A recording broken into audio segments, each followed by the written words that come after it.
Welcome, everybody. My name is Günter Weiss from the Department of Internal Medicine in Innsbruck, and today's topic will be how I treat absolute iron deficiency in inflammatory disorders. So inflammatory disorders often result in alterations of iron homeostasis, which is called functional iron deficiency, and which results in the emergence of anemia of chronic disease. Mainly pro-inflammatory and anti-inflammatory cytokines contribute to this diversion of iron homeostasis. So in the case of an inflammatory hit induced by an infection, autoimmune disease, or probably cancer, you have an interaction of immune cells, specifically T cells and monocytes macrophages, which result in the production of a number of cytokines. Some of these cytokines, specifically interleukin-6, result in the induction of an acute phase protein in the liver, which is called hepcidin, and which is also known as the master regulator of iron homeostasis. Hepcidin controls the entry of iron to the body, but also the release of iron from macrophages, and therefore maintains iron homeostasis. In the setting of inflammation, hepcidin blocks the transfer of iron from the duodenum, and therefore the iron absorption is reduced. In addition, hepcidin also negatively impacts on the release of iron from macrophages, and therefore iron is retained in these cells. This effect is further proposed and induced by a reduced half-life of erythrocytes due to the function of different cytokines and the production of a number of oxygen radicals. And in addition, some of these cytokines also induce the uptake of iron by different pathways, which at the end result in a retention of iron into the macrophage, which is mainly stored in ferritin, whereas circulating iron concentration are reduced. This is the phenotype of the so-called functional iron deficiency, with high iron concentration in the macrophage, also reflected by high ferritin levels in the circulation, and low iron levels in the circulation, which then results in a iron-restricted erythropoiesis, which is also affected by the effects of cytokines on the formation of erythropoietin and on the proliferation and differentiation of erythropoietin. What is important to know that up to 20 to 80% of patients with such an inflammatory disease and the functional iron deficiency also develop true iron deficiency on the basis of repeated bleeding, for example, gastrointestinal bleeding in patients with inflammatory bowel disease or cancer, or menstruation or hypermenstruation in young women with inflammatory diseases such as systemic lupus erythematosus, or also due to iatrogenic blood losses as the consequences of repeated blood flow, specifically in patients with septicemia. The differential diagnosis between patients with this anemia of chronic disease with the functional iron deficiency and these patients with the combined anemia of chronic disease and true iron deficiency as the consequence of the bleeding is very important, because these patients need different therapies. While those patients with anemia of chronic diseases have a lot of iron stored in the reticuloendothelial system, those patients with anemia of chronic disease and true iron deficiency have no iron available for basic metabolic functions of the body, including mitochondrial respiration, erythropoiesis, or also enzyme function.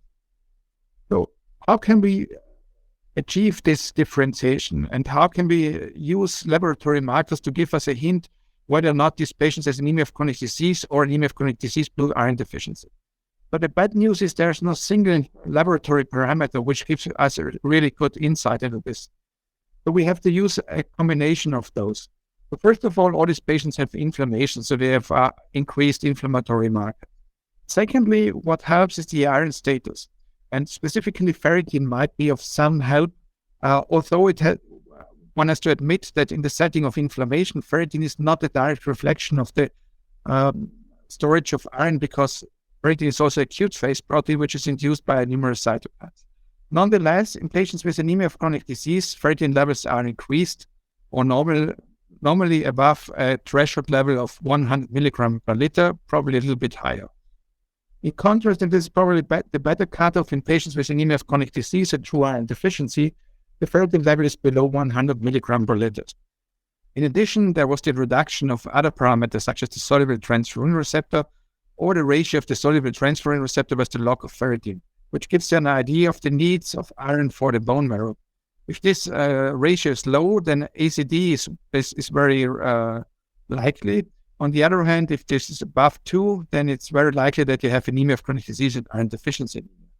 However, this parameter has never been studied in a prospective fashion, so we do not really know about its true sensitivity and specificity, which is also true for another parameter, which is called reticulocyte hemoglobin, or the percentage of hypochromic red blood cells, which are normal in anemia of chronic disease and reduced in anemia of chronic disease plus true iron deficiency. Another parameter which emerges from our extended knowledge on the control of iron homeostasis and the role of hepcidin in this setting is the determination of hepcidin. So this is clearly increased in anemia of chronic disease, but it's normal and reduced in anemia of chronic disease plus iron deficiency. So this would make them a really good parameter for this differential diagnosis. However, I have to admit that determination of hepcidin has not been standardized yet, although there are several analyses. And finally, we can go back to our old parameters like the mean corpuscular volume or mean cellular hemoglobin, which are typically normal in anemia of chronic disease, but they are slightly reduced in patients with anemia of chronic disease plus true iron deficiency, or they are below the limit normal. So in the combination of this, there's probably quite a good indication to differentiate those patients from each other. But this brings me to the next point, and this is the therapy. So as patients with absolute iron deficiency and inflammatory disease are in need of iron, we need to substitute the iron.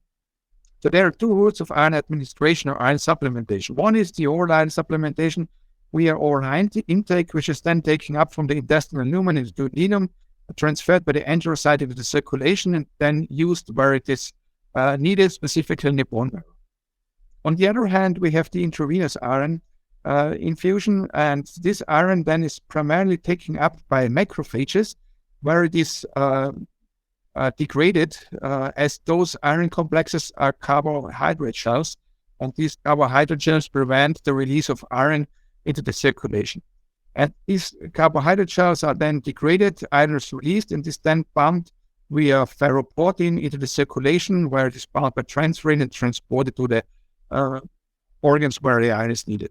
However, it is important to know that inflammatory-induced hepcidin not only affects the iron absorption in the intestinal epithelium, where the oral iron is taken up, it also regulates the release of iron from macrophages to the circulation. This means that under inflammatory conditions, specifically if you have high inflammatory markers, the release of iron and the delivery of iron to the bone marrow is significantly reduced. In addition to the degree of inflammation, which obviously triggers the efficacy of any iron treatment towards anemia resolution and resolution of absolute iron deficiency, there are possibly other cofactors which, specifically in association with anemia, may result in an impaired response to therapy, including renal insufficiency, vitamin deficiencies such as B12, folic acid, or D3, or specific co-medication. For example, proton pump inhibitors block the uptake of oral iron, or radiochemotherapy may induce inflammation, but also negatively impact on the proliferative capacity of erythroid progenitor cells. So if we compare the advantages and disadvantages of oral iron treatment, there are several points which are important to mention. With the oral iron treatment, the advantage is it's easy to use, it's very cheap, and it's broadly available. What is important that you should only use one dose once a day and not repeated doses, because oral iron induces the production of hepcidin, and if you take a second dose a little bit late in the day, this hepcidin then blocks the further uptake of iron and reduces its bioavailability. So the bioavailability of oral iron is one of the major obstacles. So the absorption is normally between 10 and 20%. So you need a certain dose of iron to get some iron into the body, and this should be at least 50 milligrams per day. Another problem is that the absorption is reduced if you have more advanced inflammation, and that it's really important that you take the oral iron on a daily basis, or probably if you don't tolerate it very well every second day, but then in a higher single dose. One of the disadvantages of oral iron is that it has some gastrointestinal side effects, which leads to the germination of the therapy or probably irregular intake. And the adherence to treatment is low. And finally, there's also the emerging issue of the effects of oral iron and microbiome. So the oral iron, which is retained in the gastrointestinal tract, then impacts on the proliferation and differentiation of the microbiota, with the emerge of more potentially pathogenic microorganisms. And this may impact on already disease outcomes, but may also affect the inflammatory capacity in inflammatory bowel disease. On the other side, we have the intravenous iron. So with the intravenous iron, you have the ability to have a higher dose of iron being taken up or being stored in the body, although only a minor amount of that can be used on a daily basis. It's probably more effective to restore very depleted iron stores, and it has no gastrointestinal side effect. And if you use an IV iron drug, I prefer the new carbohydrates formulation, which allow high single dosages between 500 and 1,000 milligrams given at one administration. One important point is that you have a control of treatment adherence, because if you apply it intravenously, then it's in the patient. So the side effect is that you may have some problems if the line is not in the vein, and then you may have local inflammation, and you may have changes of the color of the skin, which are often not reversible. There's the very infrequent but observed risk of anaphylaxis. But many patients have, if they experience side effects, they really feel some discomfort, they feel some chills, they feel headache, they are anxious, and this is often related to a higher infusion rate. So therefore, I always start with a low infusion speed and increase it over time. And there's also an issue, it's the hypophosphatemia, which is linked to certain compounds, which should be monitored in patients, specifically if they have repeated infusions, and which likewise linked to the FGF23 and vitamin D background. What is also one of the advantages of IV iron is that you have a high convenience of patients with this treatment. So what is an algorithm and how could you approach this? This is from patients, for example, with inflammatory bowel disease. You have this diagnosis of absolute iron deficiency, you have the increased C-reactive protein, and then probably you decide the route of administration of iron depending on some factors. First of all, the hemoglobin. So if the hemoglobin is below 10, then you may rather use the intravenous iron instead of the oral in order to have more iron ingested and more iron available for erythropoiesis. And intravenous iron probably may also work with some low-grade inflammation, but with high-grade inflammation, it's very unlikely that the intravenous iron will also come to its end. If the patient has a normal hemoglobin and or has no active disease and comorbidities, you may also use the oral iron. So there are some uncertainties. Specifically, the effect of iron therapy in patients on the course of a malignant disease or the reactivation of chronic infections is completely unknown. So it could be that if you add iron, that you increase the sensitivity of cancers to chemotherapy and probably have a better therapeutic outcome. It could also be that the iron therapy interferes with the treatment efficacy of immunomodulatory and, for example, anti-PD-L1 therapy, as it is well known that iron not only affects the growth of many tissues, but also the differentiation, proliferation, and antimicrobial effectivity of immune cells, including the expression of certain surface receptors. On the other hand, it's well known that specifically malignant cells have an increased need for iron, and there's also the theoretical possibility that iron treatment can increase the proliferation of tumor cells based on observations made in several animal models. Reactivation of chronic disease infections has not been systemically studied, but it could be that repeated iron accumulation results in the re-emerge, for example, of mycobacterial tuberculosis. And what is important to know that the efficacy of oral and intravenous iron is very limited in advanced inflammation. So you should administrate these iron substances when the inflammation is under control. But this brings me to the final point, and this is the therapeutic endpoint. What goals should we achieve? So if we have a patient with anemia of chronic disease and iron deficiency anemia with ongoing inflammation, we should try not to fully normalize the hemoglobin, but rather achieve a target which is a little bit low, below the recommendation made by the WHO for normal healthy adults. This recommendation is a hemoglobin of 11 to 12. The basic for this is primarily due to several studies which were done with kidney disease patients and patients with dialysis, where it was demonstrated that the normalization of the hemoglobin levels to 12 in women and 13 and above in men, in those patients with ongoing inflammation and dialysis, was associated with an increased risk of death, specifically from cardiovascular disease. So no such study is available for patients with hematological disease disorders and cancer, but current guidelines took over this recommendation from the nephrology guidelines, and this is currently the state of the art.